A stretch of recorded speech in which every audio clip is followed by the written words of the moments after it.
और ये सीधी तस्वीर आपको दिखा रहे हैं, संसद भवन परिसर पहुंचे प्रधानमंत्री नरेंद्र मोदी वोट कास्ट करने के लिए। आज उपराष्ट्रपति का चुनाव होना है और आज देश को 15वां उपराष्ट्रपति जो है वो मिल जाएगा, क्योंकि आज ही 10 से 5 बजे के बीच वोटिंग होगी और उसके बाद जो है मतगणना की जाएगी।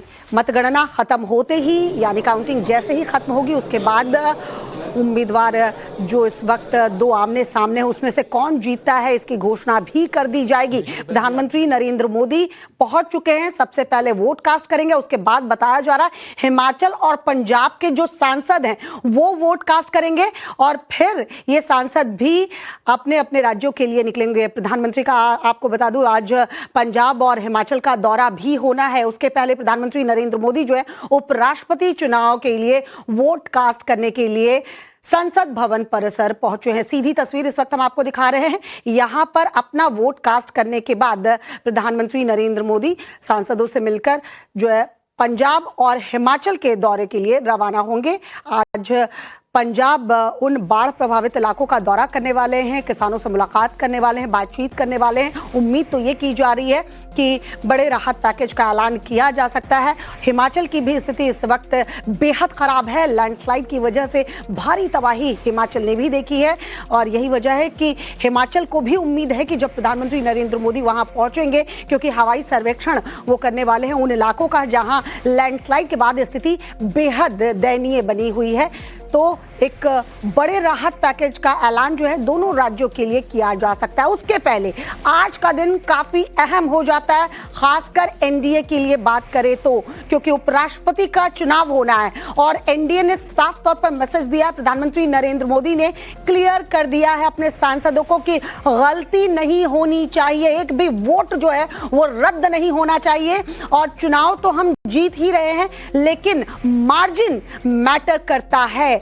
एक तरह से देखिए तो ये शक्ति प्रदर्शन है, क्योंकि आज एनडीए के उम्मीदवार सीपी राधाकृष्णन और वहीं इंडिया अलायंस के उम्मीदवार बी सुदर्शन रेड्डी के बीच मुकाबला होना है। अंकों की अगर बात करें, अगर हम गणित को समझे तो यहाँ एनडीए का पलड़ा भारी है, लेकिन एनडीए का पलड़ा भारी होने के बावजूद गुप्त मतदान होता है तो स्थिति जो है वो बिगड़ सकती है। और वो कैसे बिगड़ती है, क्योंकि आप अगर वोटिंग प्रक्रिया सही से फॉलो नहीं करते हैं तो कई बार आपका वोट जो है वो खारिज हो जाता है, रद्द हो जाता है और ऐसे में संख्या बल गिर जाता है। जाहिर सी बात है एनडीए चाहेगी, बीजेपी चाहेगी कि उनका जो उम्मीदवार है वो एक बड़े मार्जिन से जीत जाए ताकि एक संदेश जाए, क्योंकि इस वक्त बिहार में चुनाव होना है आने वाले दिनों में, उसके बाद बंगाल का चुनाव है और बीजेपी किसी भी चुनाव को हल्के में नहीं लेती है। यही वजह है कि जो 2 दिन की कार्यशाला थी उसमें प्रधानमंत्री ने क्लियर कर दिया था सांसदों को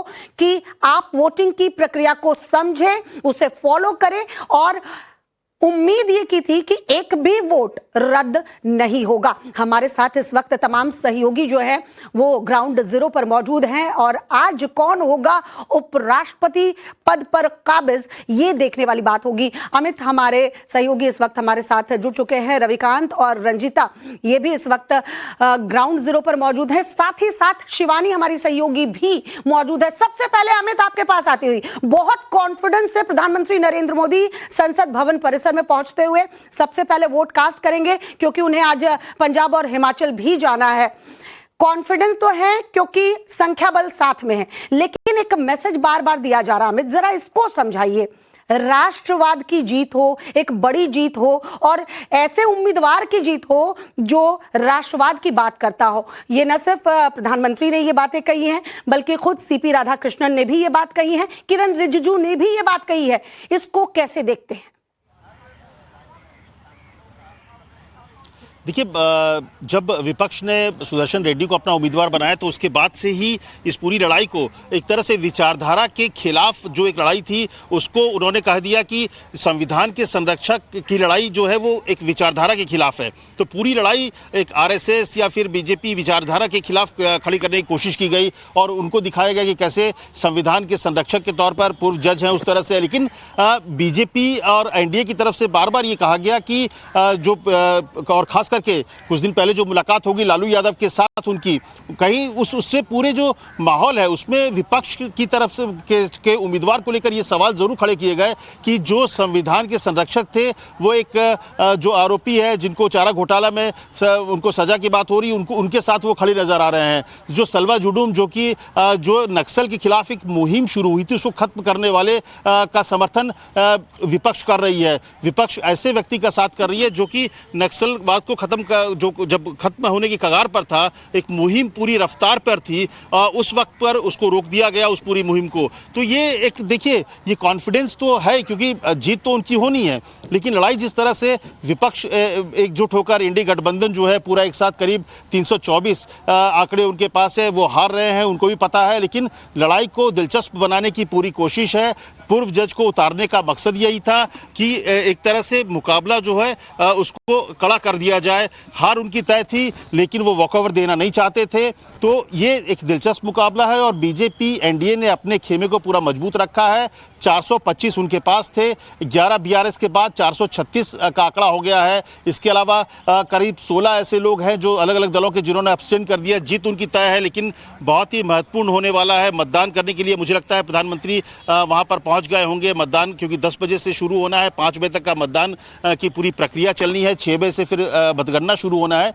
लेकिन ये चुनाव को अगर उस तरह आंकड़ों के हिसाब से देखें तो आंकड़ों के हिसाब से एनडीए बीजेपी के उम्मीदवार का जीतना तय है, लेकिन कोशिश यही है कि ज़्यादा से ज़्यादा जो गैप है, जो जीत का आंकड़ा जो आएगा, जो उसको किस तरह से बढ़ाया जाए। फिलहाल करीब 110-112 का डिफरेंस दिख रहा है। बीजेपी की कोशिश है कि कुछ और लोग को अपने पक्ष में मतदान कराया जाए, क्योंकि यहाँ पर व्हिप लागू नहीं होता है, आप उस तरह से वोट कर सकते हैं, तो क्रॉस वोटिंग कराने की भी कोशिश होगी। लेकिन जीत तय है और इसीलिए प्रधानमंत्री शुरुआत में ही वोट करके, क्योंकि उनको जाना है बाढ़ पीड़ितों का हालचाल जानने, वहाँ का जायजा लेने के लिए, तो थोड़ी देर में प्रधानमंत्री यहाँ से निकल भी जाएंगे।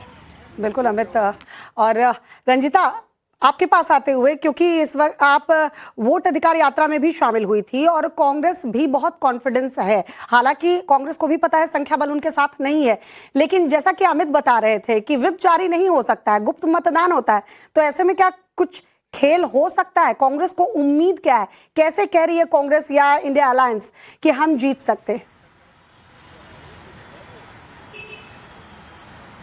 श्वेता, देखिए अभी मैं ताज मानसिंह के बाहर खड़ी हूं और कुछ देर में जो विपक्षी पार्टी के उपराष्ट्रपति के उम्मीदवार है बी सुदर्शन रेड्डी, वो यहां से रवाना होंगे संसद के लिए। एक अंतिम कोशिश की जाएगी। आंकड़ों की बात और आंकड़ों का खेल अमित जी ने आपको बताया, लेकिन इसके साथ ही न सिर्फ आंकड़े बल्कि एक परसेप्शन की लड़ाई, विचारधारा की लड़ाई को इसे विपक्ष पार्टी अपनी तरफ लाने की कोशिश कर रही थी और लगातार ये कह रही थी कि एक तरफ आरएसएस के तौर पर या आरएसएस के एक प्रचारक रहे हैं, एक लंबी पारी उनकी बीजेपी के अलग अलग पोस्ट पर रही है, तो वो एक अलग छवि है, और एक दूसरी तरफ उन्होंने एक साफ सुथरी छवि वाले उम्मीदवार को उतारा है।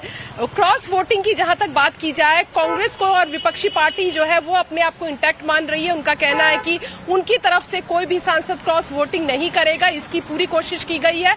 राज्यों के जो सांसद है उनको राज्यों का प्रभार बनाया गया है और उनको ये ड्यूटी दी गई है कि तमाम सांसदों को कोऑर्डिनेट करे, और क्योंकि एक दिन पहले मॉक पोल भी किया गया, उनको ये बताया गया कि किस तरह से उनका वोट रद्द हो सकता है और उसकी एक ट्रेनिंग दी गई है। और उस ट्रेनिंग में न सिर्फ नए जो सांसद चुनकर आए हैं बल्कि पुराने सांसदों ने भी पूरी प्रक्रिया को फिर से समझा है। लेकिन आप ये हम कह सकते हैं कि शुरुआत भले ही एक उम्मीदवार के साथ विपक्षी पार्टियों ने की, लेकिन धीरे धीरे जब उनको ये समझ में आने लगा कि एक तरफ जहां ये दक्षिण वर्सेस दक्षिण की लड़ाई कही जा रही थी, लेकिन दक्षिण की अगर पार्टियों की बात की जाए तो ना तो सत्ता पक्ष आंध्र प्रदेश का कांग्रेस के साथ दिख रहा है या अलायंस के साथ दिख रहा है, और ना ही विपक्ष यानी वाईएसआर भी कहीं ना कहीं एनडीए उम्मीदवार को वोट कर रहा है। तो ये एक लड़ाई जो है वो पिछड़ती हुई विपक्षी पार्टी को दिख रही है, इसलिए अब वो कई तरह की बातें कर रहे हैं। जयराम रमेश का ट्वीट आ रहा है जिसमें वो धनखड़ का जिक्र कर रहे हैं, पूर्व राष्ट्रपति का, फिर कहते हैं कि वोट चोरी हो सकती है, ये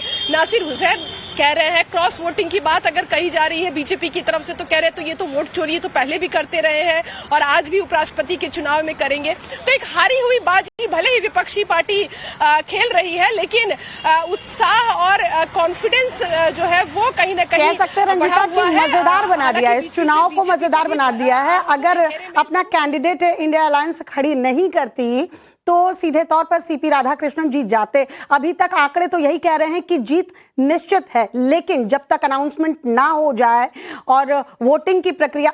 अखिलेश यादव कुछ कह रहे हैं, पहले सुनाते हैं। जो वाइस प्रेसिडेंट थे क्यों चले गए, और हमें सबको यकीन है जैसे ही नए राष्ट्रपति बनेंगे पुराने राष्ट्रपति जी भी बाहर आ जाएंगे। और पूरा देश ये जानता है कि भारतीय जनता पार्टी, और खासकर हम लोगों ने उत्तर प्रदेश में देखा है कि भारतीय जनता पार्टी इस्तेमाली पार्टी है। पहले इस्तेमाल करो फिर बर्बाद करो। तो उनका कहना है कि ये सुना रंजीता, आपने अखिलेश यादव कह रहे हैं भारतीय जनता पार्टी वो पार्टी है, पहले इस्तेमाल करो फिर बर्बाद करो।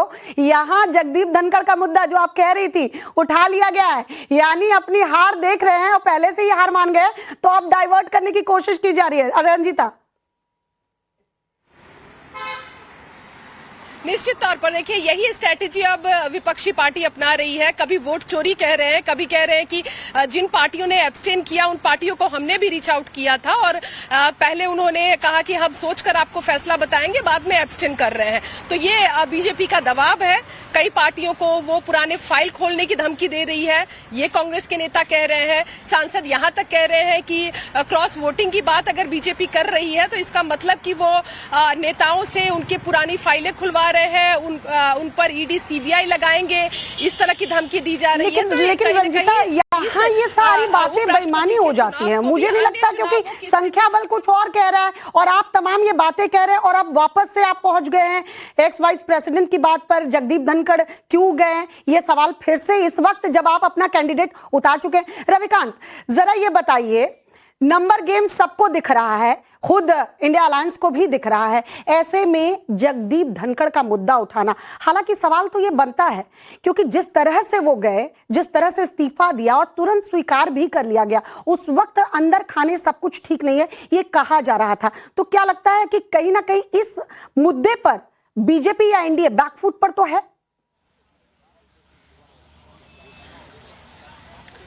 देखिए, आज उपराष्ट्रपति के लिए मतदान की प्रक्रिया प्रारंभ हो रही है और ऐसे में विपक्ष जो है जगदीप धनखड़ के मुद्दे को अगर उठाता भी है तो उनको कोई पॉलिटिकल बेनिफिट नहीं होने वाला है, क्योंकि हार और जीत का जो मार्जिन है, जो सरकार के सूत्र हैं वो बताते हैं लगभग 100 से ज्यादा का होने वाला है। यानी एनडीए की जो उम्मीदवार हैं सीपी राधाकृष्णन लगभग 100 से ज्यादा मार्जिन वोटों से जीतने वाले हैं। अगर विपक्ष जगदीप धनखड़ के स्वास्थ्य, उनके इस्तीफे की वजह और वो पिछले कुछ दिनों से क्यों नहीं कुछ बोल रहे हैं, कहाँ हैं, ये अगर मुद्दा उठाता है तो ये बयानबाजी के लिए तो ठीक है, लेकिन विपक्ष को इसका राजनीतिक फायदा नहीं होगा, क्योंकि जिस तरीके से एनडीए ने अपनी पूरी रणनीति तैयार की, आप देखिए 2 दिनों तक वर्कशॉप चली और प्राइम मिनिस्टर सुबह से लेकर शाम तक खुद उसमें मौजूद रहे, एक एक वोट कैसे डाला जाए। और प्रधानमंत्री ने यह भी कहा कि कभी कभी ये भी देखा जाता है कि हम जीत तो जाते हैं लेकिन अगर एक वोट इनवैलिड हो जाता है तो उसकी चर्चा ज्यादा हो जाती है, इसलिए आप लोग सुनिश्चित कीजिए कि एक भी वोट गलत न पड़े, यानी वो अवैध घोषित ना हो। इसके साथ ही मैन टू मैन मार्किंग की गई, अलग अलग राज्यों के साथ बड़े कैबिनेट मंत्रियों को लगाया गया। आज सुबह 8 बजे से ही सभी सांसदों को उन मंत्रियों के यहां ब्रेकफास्ट पर बुलाया गया, पूरी प्लानिंग की गई। इसके साथ देखिए, अगर बीजेडी ने एब्सटेन करने का फैसला किया तो उसका सीधा फायदा जो है वो एनडीए को मिलेगा। अकाली दल यहां पर एब्सटेन कर रहा है, उसका भी फायदा मिलेगा। यानी जो एनडीए ने अपनी रणनीति बनाई थी उस रणनीति में वो कामयाब रहे। अब ऑपोजिशन के पास अगर कोई विकल्प नहीं है तो वो साफ तौर पर यही कहेंगे कि पहले जगदीप धनखड़ का इस्तेमाल किया गया। लेकिन ये एक कॉन्स्टिट्यूशनल पोस्ट है, उपराष्ट्रपति जो है हायरार्की में नंबर 2 पर आते हैं और वो राज्यसभा के चेयरमैन भी होते हैं। ऐसे में बहुत सोच समझकर बीजेपी ने ऐसे कैंडिडेट को उतारा है जो उनकी आइडियोलॉजी से बिलोंग करता है। वो खुद तमिलनाडु से सांसद भी रहे हैं और साउथ को प्रतिनिधित्व करते हैं। वेंकैया नायडू के बाद दोबारा जो है ये इस तरीके के कैंडिडेट एनडीए ने दिया है। इसके साथ ही अगर आप उनके पूरे वर्क को देखते हैं तो वो झारखंड से लेकर महाराष्ट्र के गवर्नर वर्तमान में भी हैं, उन्होंने इस्तीफा नहीं दिया है, तो एक लंबा अनुभव है उनको सदन को चलाने का। और इसके साथ ही जो भारतीय जनता पार्टी और एनडीए की विचारधारा को आगे बढ़ाने के लिए, इसलिए उन्होंने उनका चयन किया और जो आंकड़े थे उनको अपने फेवर में मोड़ने के लिए पूरी रणनीति बनाई गई और उसे आज इंप्लीमेंट किया जा रहा है। आप इसी बात से अंदाजा लगा सकते हैं कि प्राइम मिनिस्टर मिनिस्टर इतने बेफिक्र हैं या यूं कहिए निश्चिंत हैं कि वोट डालकर वो पंजाब और हिमाचल के दौरे पर निकल जाएंगे, क्योंकि जीत में किसी भी प्रकार की कोई अड़चन नहीं आने वाली है और जीत की तैयारियों के लिए यहां पर इंतजाम भी किए जा रहे हैं। प्रहलाद जोशी के आवास पर जब रिजल्ट आ जाएगा उसके बाद सीपी राधाकृष्णन वहां जाएंगे और जितने भी बड़े केंद्रीय मंत्री हैं वो उनको विश करने के लिए वहां पर जाए हैं। तो ये कॉन्फिडेंस का लेवल है, रणनीति है और नंबर है जिसके आधार पर एनडीए ये अपनी जीत का दावा कर रहा है। बिल्कुल, और जाहिर सी बात है रणनीति इसी को कहते हैं। पार्टियां जो है वो रणनीति बनाती है और हमने देखा है कि पिछले दिनों किस तरह से इंडिया अलायंस ने उपराष्ट्रपति चुनाव के लिए तैयारी की और एनडीए ने किस तरीके से तैयारी की, एक भी वोट रद्द ना जाए इसके लिए। तस्वीरें बीच बीच में हम आपको दिखा रहे हैं, लाइव तस्वीरें इस वक्त संसद भवन परिसर से जो सामने आ रही हैं। प्रधानमंत्री नरेंद्र मोदी तो पहुंचे ही हैं वोट कास्ट करने के लिए। इस वक्त आप देख रहे हैं व्हील चेयर पर जो है एचडी देवगौड़ा मौजूद हैं। तमाम सांसद जो हैं वोट कास्ट करेंगे। 10 से 5 बजे का वक्त बताया जा रहा है, वोट कास्ट करेंगे। हालांकि प्रधानमंत्री नरेंद्र मोदी वोट कास्ट करने के बाद पंजाब और हिमाचल के दौरे के लिए निकल जाएंगे। हमारी सहयोगी शिवानी मौजूद हैं। महाराष्ट्र की राजनीति को भी बहुत करीब से शिवानी आपने देखा है और अभी राज्यपाल है ही सीपी राधाकृष्णन महाराष्ट्र के। लेकिन महाराष्ट्र चुनाव में जो एक मुद्दा दिखा था शिवानी कि कैसे योगी आदित्यनाथ वहां चमके थे और कैसे योगी आदित्यनाथ की धूम थी और ये बात माने भी थे वहां के नेता कि जी हाँ, योगी आदित्यनाथ ने जिस तरह से प्रचार किया था उसकी धूम महाराष्ट्र में दिखी और जीत में कहीं ना कहीं श्रेय भी दिया गया है। ऐसे में ऐसा चेहरा सामने लाना, राष्ट्रवाद का मुद्दा उठाना, खुद सीपी राधाकृष्णन का ये कहना कि ये राष्ट्रवाद की बड़ी जीत होगी, ये क्या कहता है कि पूरी जो लोग हैं या सांसद हैं या क्रॉस वोटिंग होती भी है तो एक लाइन में ले आए, राष्ट्रवाद को सर्वोपरि रखा जाए। बिल्कुल, देखिए लगातार श्वेता ये मुद्दा विपक्ष द्वारा भी उठाया गया था कि ये जो वोट की प्रक्रिया होने वाली है ये अंतरात्मा की आवाज जिसकी होगी। वोट छेड़ दीजिए। यादव से मिले हैं। हाँ चलो चलो चलो, वो तो बहुत सुन लिया। एनडीए के सांसदों से सर कुछ कहना चाहेंगे? आज के दिन कुछ कहने का नहीं है, जो कहना था मैं ऑलरेडी कह। अंतरात्मा की आवाज सुन। हाँ हाँ हाँ, अभी भी मुझे पूरा विश्वास है। पूरी विश्वास है कि आप जीतेंगे। बिल्कुल sir. Thank you thank you thank you. Please please. आपका मैसेज आज का क्या है? आपका मैसेज ऑलरेडी दे चुका। आत्मा की आवाज सुनो, यही कहेंगे। अमित, आपके पास आते हुए इसी सवाल को लेकर, अंतरात्मा की आवाज सुनो, अब सभी सांसदों को जगाया जा रहा है, अंतरात्मा की आवाज सुनो। अंतरात्मा की आवाज कुछ और आएगी क्या कि अपने पार्टी लाइन से हटकर वोट कास्ट कर दे? उम्मीद इसी पर टिकी है। जी देखिए, जीत तो है, जीत का मार्जिन कैसे बढ़ाया जाए और इसलिए अंतरात्मा की आवाज़ की बहुत ज़रूरत है। मैं आपको जो जानकारी मिल रही कि प्रधानमंत्री ने अपना वोट दे दिया है एनडीए के उम्मीदवार को और इसके बाद वो निकल रहे हैं, यहाँ से उनका काफिला निकलने वाला है।